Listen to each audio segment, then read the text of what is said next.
శ్రీ మహాగణాధిపతయే నమ. ఐ మహాసరస్వత్యై నమ. దీనామవిత్రయవతు గురుబ్రహ్మ గురువిష్ణు గురుదేవో మహేశ్వర గురు సాక్షాత్ పరబ్రహ్మ తస్మై శ్రీ గురవే నమ. గురవే సర్వలోకానాం విషజే భవరోగిణాం నిధయే సర్వవిద్యానాం దక్షిణామూర్తయే నమ.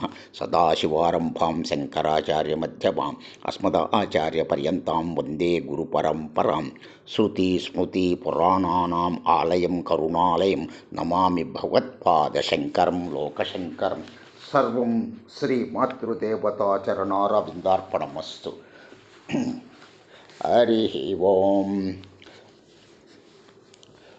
దుర్గా దుర్గార్తిశమనీ దుర్గపద్మిని వారిణి దుర్గమచేదిని దుర్గసాదిని దుర్గనాశిని దుర్గతోద్ధారిణి దుర్గనిహంత్రి దుర్గమాపహ దుర్గమజానదా దుర్గదైత్యలోకదవానలా దుర్గమా దుర్గమాలోక దుర్గమాత్మస్వరూపిణి దుర్గమార్గప్రదా దుర్గమ విద్యా దుర్గమాశ్రిత దుర్గమ జ్ఞాన సంస్థాన దుర్గమ జ్ఞానవాసిని దుర్గమోహ దుర్గమగ దుర్గమార్థ స్వరూపిణి హి దుర్గమాసుర సంహంత్రి దుర్గమాయుధధారిణి దుర్గమాంగీ దుర్గమాత దుర్గమ్య దుర్గమేశ్వరి దుర్గభీమా దుర్గభామ దుర్గభా దుర్గధారిణి నామావళినియాం యస్తు దుర్గా యా మమ మానవః పటే సర్వభయాన్ముక్తో భవిష్యతి న సంశయం. ప్రియ భగవద్బంధులారా, శ్రీమద్దేవి భాగవతం ప్రథమ స్కందం. ఇంతవరకు ప్రథమ స్కందంలో 2 అధ్యాయములు తెలియచేశాము. మరల 3వ అధ్యాయం. సూతుడు పలికెను, మునివరులారా వినుడు. సత్యవతీ నందనుడగు వ్యాసుని ముఖారవిందము నుండి నేను వినిన పురాణములన్నిటినీ మీ ఎదుట వర్ణించెదను. పురాణములు 18 కలవు. మత్స్య, మార్కండేయ, భవిష్య, భాగవత, బ్రహ్మ, బ్రహ్మాండ, బ్రహ్మ వైవర్త, వామన, వాయు, విష్ణు, వారాహ, అగ్ని, నారద, పద్మ, లింగ, గరుడ, కూర్మ, స్కందమని వీటి నామములు. మొదటిదగు మత్స్య పురాణమునందు 14,000 శ్లోకములు కలవు. మిగుల అద్భుతమైన మార్కండేయ పురాణమునందలి శ్లోక సంఖ్య 9,000. భవిష్య పురాణము యొక్క శ్లోక సంఖ్య తత్వదర్శులకు మునులు 14,500 తెలిపిరి. పుణ్యప్రదమగు శ్రీ భాగవతమునందు 18,000 శ్లోకములు కలవు. బ్రహ్మపురాణమునందు శ్లోక సంఖ్య 10,000. బ్రహ్మాండ పురాణమునందు 12,100 శ్లోకములు కలవు. బ్రహ్మ వైవర్త పురాణము 18,000 శ్లోకములతో పరిపూర్ణమైనది. శౌనక వామన పురాణమునందు 10,000, వాయుపురాణమునందు 14,600 శ్లోకములు గలవు. విష్ణు పురాణము, వరాహ పురాణము మిక్కిలి విచిత్ర గ్రంథములు. వాటి యందు క్రమముగా శ్లోక సంఖ్య 23,000 కలవు. అగ్ని పురాణమునందు 16,000 శ్లోకములు ఉన్నవి. నారద పురాణము 25,000 శ్లోకములతో సంపన్నమైనది. పద్మ పురాణము విస్తృత వర్ణములతో 55,000 శ్లోకములతో సమాప్తమైనది. లింగ పురాణమునందు 11,000 శ్లోకములు కలవు. గరుడ పురాణము భగవంతుడగు విష్ణువే చెప్పెను. దాని అందలి శ్లోక సంఖ్య 19,000. కూర్మ పురాణమునందు 17,000 శ్లోకములని చెప్పెదరు.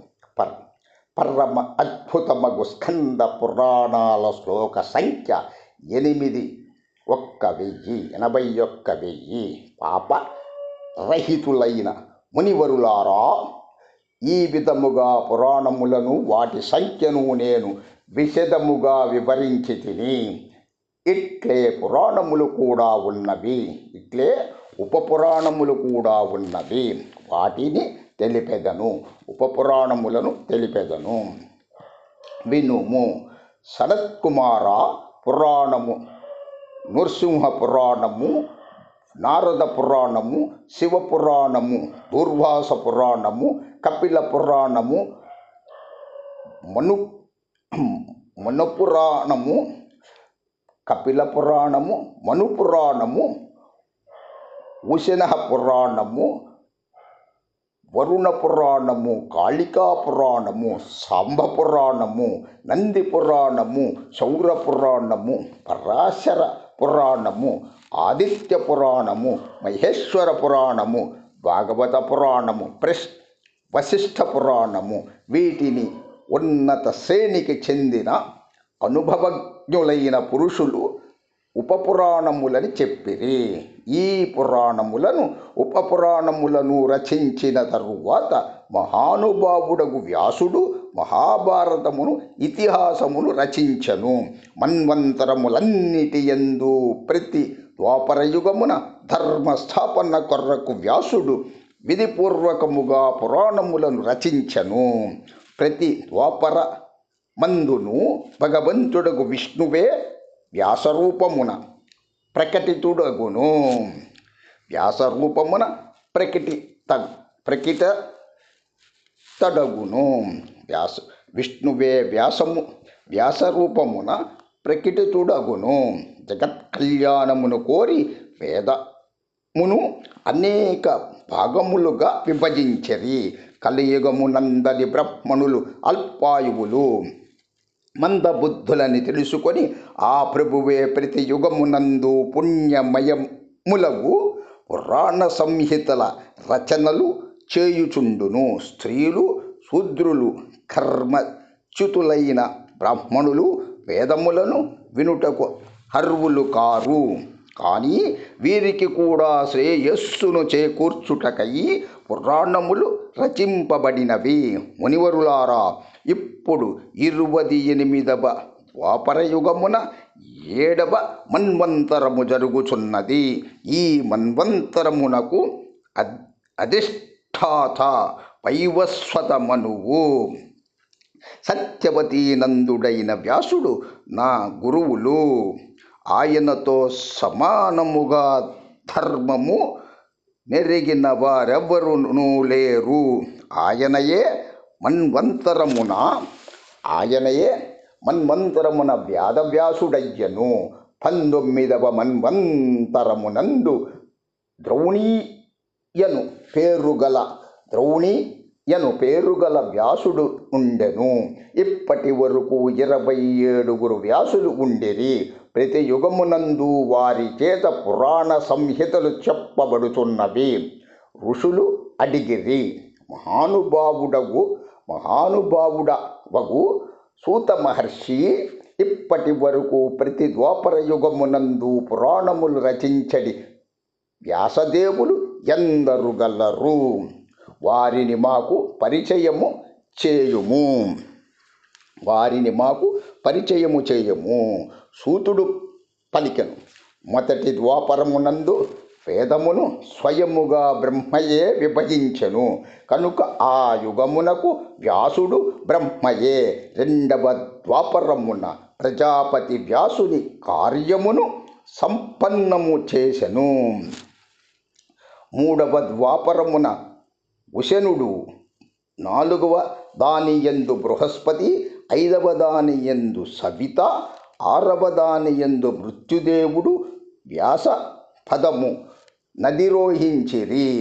7వ ద్వాపరమునందు మఘ పురుషుడు, 7వ ద్వాపరమందు మఘవుడు, 8వ దానియందు వశిష్ఠుడు, 9వ దానియందు సారస్వతుడు, 10వ దానియందు త్రిధాముడు, 11వ దానియందు త్రివృషుడు, 12వ దానియందు భారద్వాజుడు 13వ దానియందు అంతరిక్షుడు, 14వ దానియందు ధర్యుడు, 14వ దానియందు ధర్ముడు,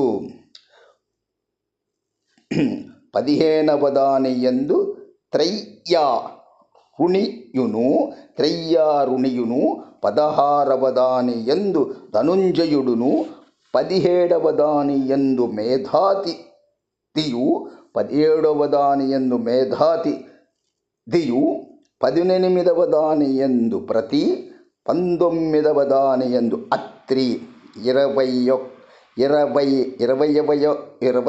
దానియందు గౌతముడు, 21వ దానియందు 21వ దానియందు హర్యాత్ముడగు ఉత్తముడు వ్యాసుని కార్యములను నిర్వర్తించిరి. వాజశ్రవవేనుడు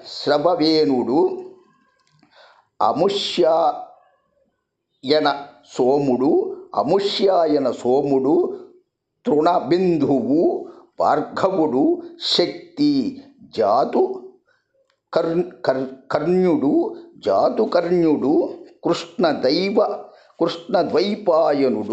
కృష్ణద్వైపాయనుడు కూడా వ్యాసులలో లెక్కింపబడుచుందురు. వారే 18 మంది వ్యాసులు. నేను వినిన వారి పేర్లనే లెక్కించి తిని. ఈ కృష్ణద్వైపాయన వ్యాసుని ముఖారవిందము నుండి శ్రీమద్దేవీ భాగవతము వినడి సదావకాశము నాకు లభించినది. ఈ పురాణము మిగుల పవిత్రమైనది, సమస్త దుఃఖములను నశింపజేయునది. దీని ప్రభావమున కోరికలు సిద్ధించును, ముక్తి కూడా సులభమగును. దీని యందలి విషయములన్నీయు వేదాభిప్రాయములతో కూడియున్నవి. సమస్త వేదముల సారమగు ఈ పురాణము ముక్తినపేక్షించు వారికి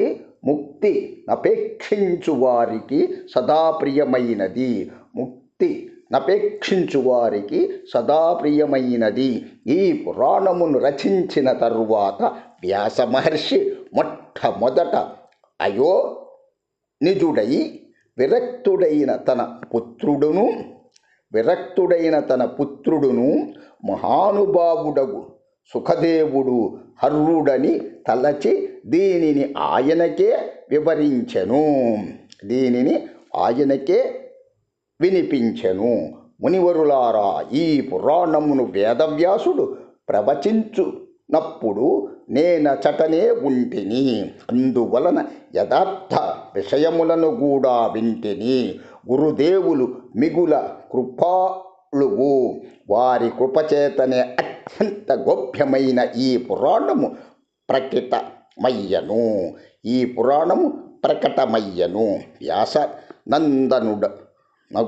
వ్యాసనందనుడగు సుఖదేవుని బుద్ధి మిగుల విలక్షణమైనది. ఆయన అడిగినప్పుడు పురాణమునందలి సకల విషయములను వ్యాసుడు తెలుపుచుండెను.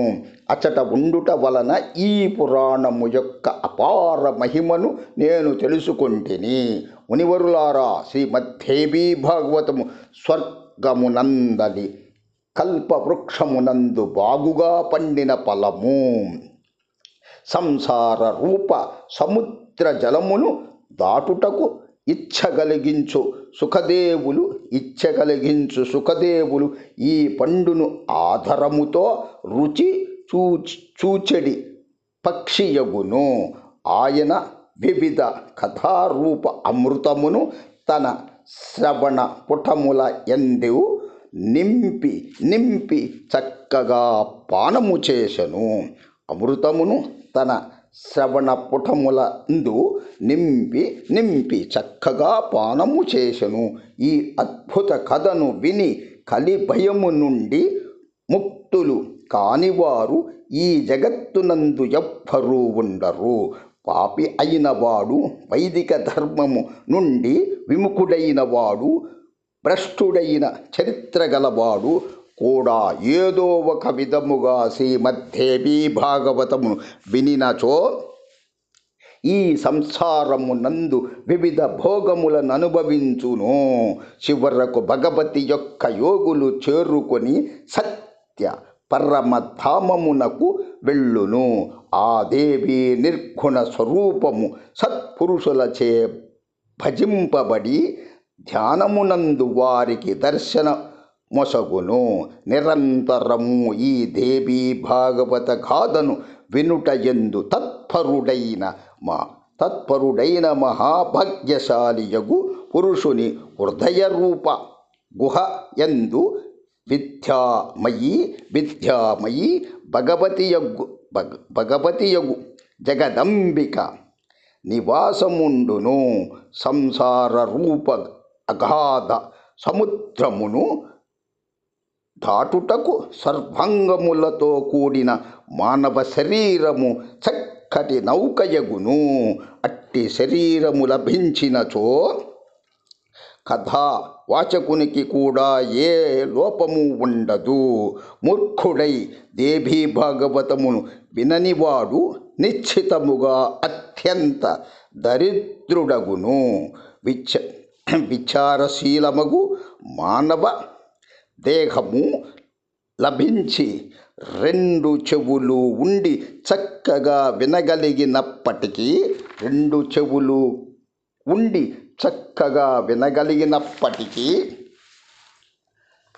సకల మనోరథములను నెరవేర్చునట్టి ఆనంద భాండాగారమైనట్టి పరమ పవిత్రమైన ఈ భాగవత పురాణమును వినకుండా ఇతరులను నిందించుట ఎందు, ఇతరులను గురించిన చర్చను వినుట ఎందు మత్తెక్కినట్టి ఆ మూర్ఖుడు తన్ను తాను నశింపజేసుకొనును. అతనికి జీవితములో ప్రయోజనమేమీ ఉండదు. అతనికి ఆ జీవితముతో ప్రయోజనమేమీ ఉండదు. ఓం శక్తి. జై భవాని, జై జై భవాని, జై భవాని, జై జై భవాని, జై భవాని, జై జై భవాని. అమ్మల గన్నయమ్మ మూరమ్మల మూల పుటమ్మ చాలా పెద్దమ్మ సురారులమ్మ కరుపారడి పుచ్చనయమ్మ దన్నులో నమ్మిన వేల్పుటమ్మల మనమ్మల నుండెడియమ్మ దుర్గ మాయమ్మ కృపాబ్ది యుచ్యుత కవిత్వ మహత్వ పటుత్వ సంపద.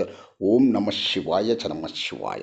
సమస్త సన్మంగళాన్ని బంధు. సర్వే జనా సుఖినో భవంతు. లోకా సమస్తా సుఖినో భవంతు. శ్రీమద్దేవీ భాగవతము ప్రథమ స్కందమందు 3వ అధ్యాయము పూర్తి. ఓం శాంతి శాంతి శాంతి. తదుపరి 4వ అధ్యాయం ప్రారంభించబడింది.